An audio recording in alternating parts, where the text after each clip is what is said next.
Welcome to 843 TV. I'm your host, Lisa Richardson. If you have not been to Celebration Park, you've got to go because pretty soon we've got the brand new Children's Museum, the Sandbox, opening up. So here to share with us today, first guest is Nancy Fowler Fish, the Executive Director of the Sandbox Museum.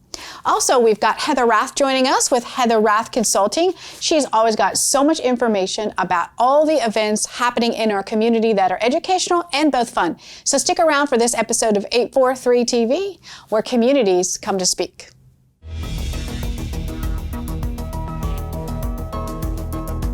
.843 TV, where the Lowcountry comes to speak.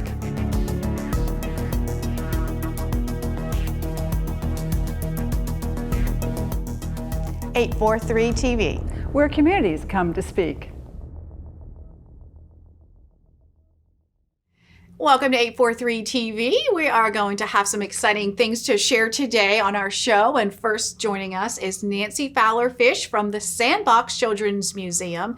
We're going to hear all about how they've been adapting and the new building that's coming up. Welcome. Nice to have you here today. Thank you for having me. So the Sandbox is 15 years old now, and I was sharing with you as I was talking about thinking back, my girls I brought when they were preschool, and now my oldest is in college. So yeah, that's a long time being around. So it's been a great thing for our community, especially for kids on rainy days when it's too hot and just for something different to do. So you've been there 3 years now. Tell us about your experience and your time as the director. So the Sandbox, as you were saying, is just a wonderful place, and so excited to be able to celebrate 15 years this past December and really seeing how it's grown and the programs that have developed over those years, for the community, in addition to just the hands-on exhibits that we have. But it's been very exciting. In the last 3 years, we've opened our second location out in Bluffton at the Tanger 2 outlets. And that's been a wonderful addition for that community. And so we just continue to grow, especially with the upcoming new building. I bet a lot of people still don't know that is out at the Tanger outlet. So that's great. That's been a great thing for tourists too, on vacation to go shopping and keep their kid, do something else with their kids. Right. So we'll talk about the new building soon. But of course, just like everyone else, with the pandemic, a lot of adjustments had to be made to how you operate it. So how do you go from a hands-on, facility to dealing with that? Right. Well, luckily, I have a great support community with the Association of Children's Museums. So all of the CEOs, we met through Zoom weekly and kind of came up with different ideas on how you can do hands-on in a kind of a no-touch pandemic, and really looked at things like individualizing the child and the family's experience, which is what we ended up doing here at the Sandbox. So when you come in, you get if you want to do arts and crafts, you get your own set of arts and crafts to use. And then when you're done with that, you return it. Everything's fully sanitized and ready for the next person. The same with any of the exhibits, whether it's the Legos, the light board, the grocery store. And then we're doing 2-hour play sessions. You can buy all your tickets online and reserve your spot. And then in between those play sessions, we close. And again, we thoroughly sanitize everything and get ready for the next group to come in at the next play session. So while it's been challenging, it's really tasked us to look at what we do and how we can continue to do it. Which is what everybody has had to do, of course, in this last year. But when you said the grocery store, that took me back. I remember seeing my kids do that. Are you still open to groups? We are. Okay. So we're doing birthday parties now. We're all private. All right. But the same for groups. If there are, it's a group of homeschool children or just a group of friends that want to come, we can do all those as private events now as well. All right. So, of course, everybody knows that the new Celebration Park has opened and it's beautiful and so many neat things there. And of course, right there right in the middle of it is the new Sandbox Museum. So let's talk about that. That had to be a long time coming. And how involved were you able to be in this process? So when I came back in 2008, we were just, again, looking at the new building and starting the capital campaign, and the design had already been set because originally it was scheduled to begin in 2016, and then Hurricane Matthew hit. So that kind of had to be put on the back burner for a while. So I've had more input into the things like colors and exhibits and things like that, as opposed to the grand master plan. But it is an amazing facility, and it's beautiful, and it's going to give us more space to add exhibits to. It's going to give us private programming space, and then of course outdoor exhibit space as well, which we're very excited to have. That'll be great. Yes. So tell us, can you just give us some sneak peeks of what we'll be able to see in there? What will children be able to experience that might be new?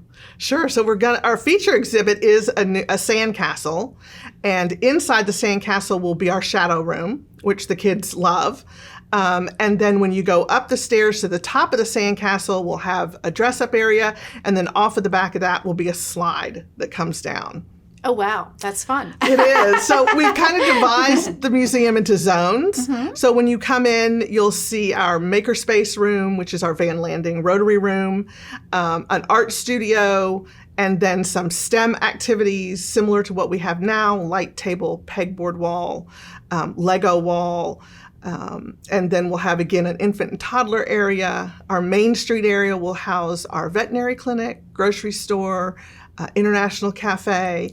And then our transportation zone will have not only our construction area, but our new garage and auto area with our racetrack. Oh, how fun! A brand new cockpit from Gulfstream.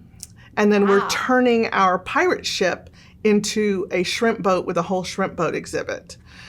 I think some big people might want to come to that too. That sounds so exciting. Yes. I can't stress how that is so valuable to our area and so needed. Again, with the tourist community, more even so with the locals, because a lot of times you've got rain, you've got a lot of heat in the summer, and looking for some things for the little ones to do is kind of be challenging. What is the main age group that you typically will have in there? So with this museum, we're actually expanding our exhibits up through age 12. Okay.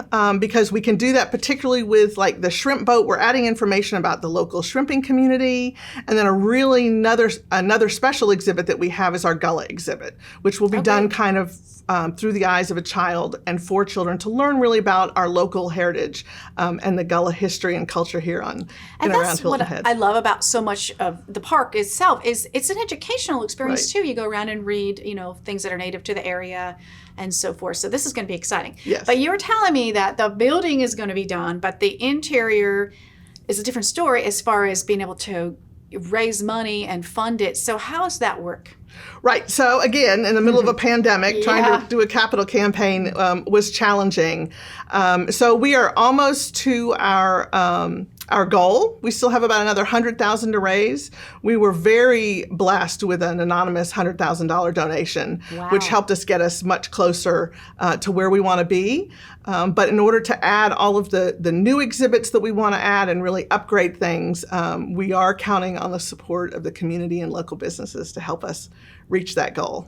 Where can they go to maybe a website to find out about the capital campaign and needs and how to help, how to get? Right. So they can go to our website, thesandbox.org, and read about the capital campaign. And all of our funds right now are going through the Community Foundation of the Lowcountry. Okay. But we also do have a GoFundMe site as well. Okay. But all that information is on our website. What else can you share with us about what is happening down there as you plan, as you work? What's your day look like? That's a funny question, maybe, but right. Well, it's a combination of looking at what programming we can add, what programming we have now. When everything shut down, we were looking at what were the needs of the community and how could we really serve the children, because I think play is so important right now. Absolutely, with everything going on. Mm-hmm. Hands-on play, outside play, right. and everything. Right. So we looked at how we could serve the community, and during the fall we opened a virtual school programming for Beaufort County school children, and that was amazing. We serviced children that we had never imagined we would. We became like a little family. So we continue to look at what are the needs of the community and, what programs can we develop to serve them. But in addition to that, I'm looking at, paint coloring and flooring and really putting the final planning touches on some of the exhibits as well. Sounds great. And real quick before we wrap up, what about your staff? Do you have staffing needs? How can someone volunteer? That kind of thing. So we are looking for volunteers, and we'll be putting some information out about that. Okay. We do have staff, but like any other nonprofit here in the area, we really rely on volunteers to help us out. So if you have 3 hours in a week that you'd like to volunteer, please contact us. Absolutely. So give Nancy a call or email her or check her out somehow. And I can't wait to see it. I know the community can't wait to see it. So I know that you all can't wait to see it watching here too. So stay right back. We're going to be back after a few commercial breaks.